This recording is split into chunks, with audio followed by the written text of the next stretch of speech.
Next है आपका question number 11। Question number 11 है, a car has a two wipe which do not overlap. मतलब two wipes है, wipers है, मतलब ये वाले ऐसे ही रहते हैं कार पे, ठीक है, ओवरलैप नहीं है। Each wiper has a blade of length 25 centimetre. ये कितने की है? 25 सेंटीमीटर की है। Okay, sweeping through an angle of 115 degree, find the total area clean at each sweep of the blade. मतलब जब इसको स्वाइप करेंगे अपन ये वाला, तो ये कैसे बनेगा? यहाँ पे मतलब ये एंगल बना रही है 115 का, यहाँ पर भी ये एंगल बनेगा, यहाँ तक जाएगी 115 का, ठीक है। तो जब भी हम स्वाइप करेंगे मतलब ये ऊपर आएगा ऐसे, मतलब ऐसे है, ये स्वाइप करते ऐसे आएगा यहाँ तक, ठीक है।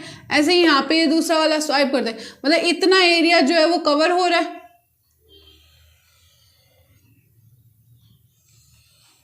ठीक है। तो एक चीज सोच के देखो, क्या ये ना सर्किल का फॉर्म बन रहे हैं क्या? दोनों बन रहे हैं ना।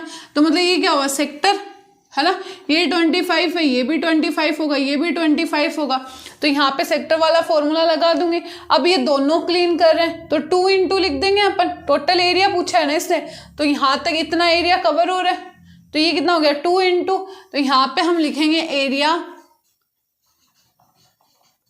क्लीन एट ईच स्वीप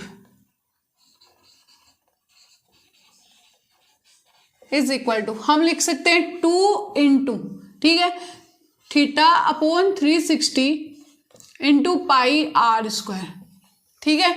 और पाई की वैल्यू आपको क्या लेनी है? वही 22/7।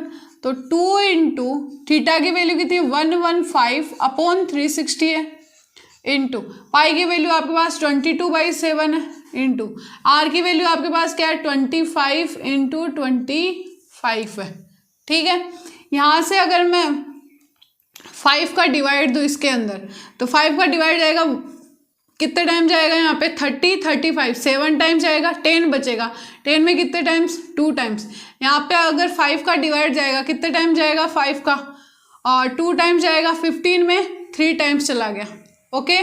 फिर 2 का यहाँ पर 72, तो 2 का डिवाइड दे दो यहाँ से सीधा, कितने टाइम जा रहा है?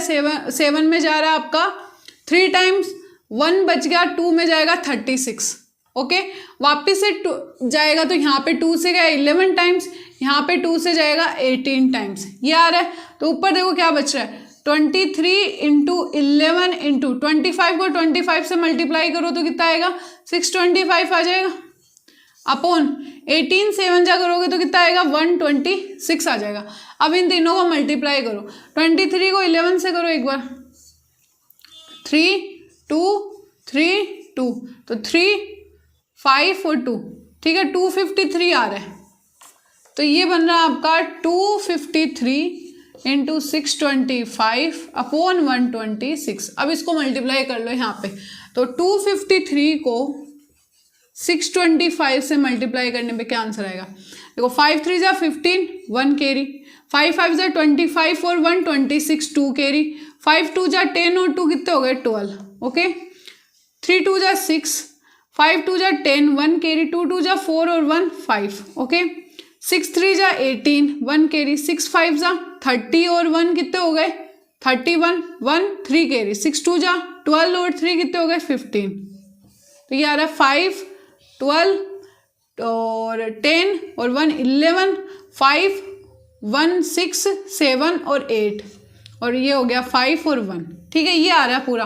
तो ये बन रहा है आपका 158 125 अपॉन 126, यानी 1,58,125, ठीक है।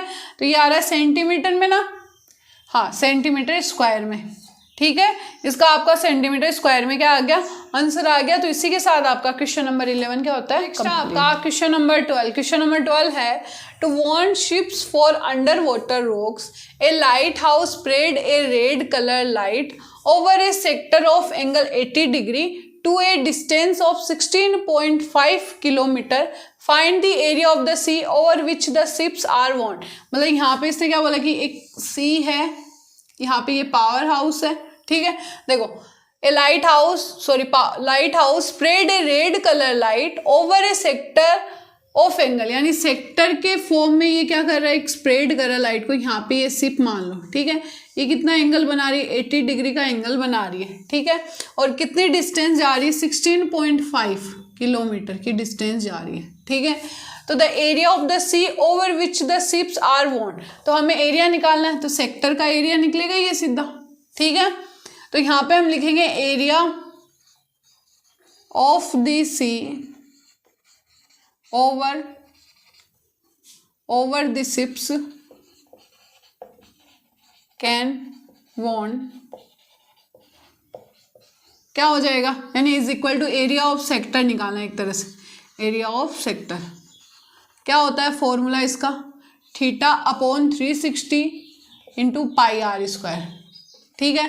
पाई की वैल्यू 3.14 लेनी है, तो थीटा की वैल्यू आपके पास 80/360 है इंटू, ठीक है, पाई की वैल्यू 3.14 इंटू आर की वैल्यू है आपके पास 16.5 इंटू 16.5, ये है। 0 से 0 कट, ठीक है, यहाँ पर 2 का डिवाइड दें, यहाँ पर 4 का जाएगा सीधा, 4 में गया 2 टाइम्स और यहाँ पे 4 में गया 9 टाइम्स, ठीक है। अब देखो यहाँ पे 3 का इसमें डिवाइड जाएगा क्या, देखो 115 जाएगा, 3 का इसमें गया 3 टाइम्स, तो यहाँ पे जाएगा 15 में 3 टाइम्स, 1 बच गया, पॉइंट लगा, 15 में 5 टाइम्स, तो 3.5 आ गया।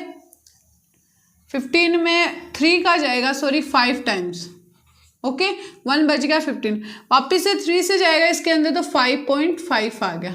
तो ऊपर नीचे तो कुछ है नहीं, ऊपर बच रहा है ओनली, यहाँ पे 2 इंटू 3.14 2 इंटू 3.14 इंटू 5.5 इंटू 5.5, ठीक है।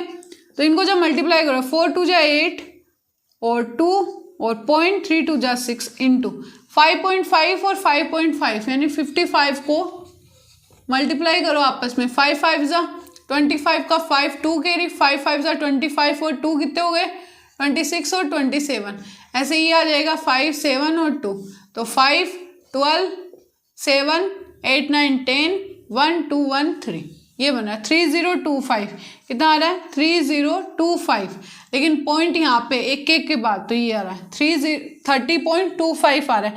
अब इन दोनों को आपस में मल्टीप्लाई करो, किससे करना है, 6.28 से मल्टीप्लाई कर लो, यहाँ पे 8 5 जा 44 कैरी, यहाँ पे आएगा नहीं है, तो 30.25 को 6.28 से मल्टीप्लाई करो, ठीक है।